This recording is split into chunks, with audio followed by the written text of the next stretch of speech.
From the moment na nagta-transition ka from selling until to the day that you have right now, the Ana Macawas of today, how long did it take?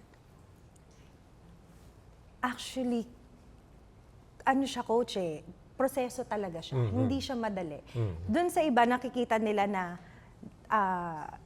3 years pa lang kami, coach, di ba? Pero pag narinig nila yung pangalan namin or yung brand namin, nasa isip nila, 10 years na kami. Dahil sa dami ng mga nangyari, ang dami naming ginawa. So hindi siya ganun, hindi siya Instant. Hindi siya instant. No? Oo. Hindi siya instant talaga. Oo At nga. alam ng mga tao yan, talagang yung nakikita nyo po na ganito, ganyan, successful, is ano lang yan eh, parang Finished product. finished product na yan. Hindi nyo nakita.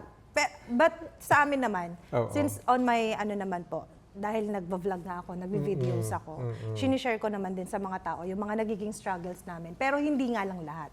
Hindi pa yun lahat po na nakita ninyo ang, kumbaga, wala pa sa 1/4 ng hirap namin. Oo. Kaya one of the biggest lessons na matutunan natin kay Ana is meron tayong tinatawag na instant ramen, instant mommy, instant coffee, instant baby milk. Nagpuproduce ng instant baby, hindi po. Pero there's no such thing as instant success. Yes.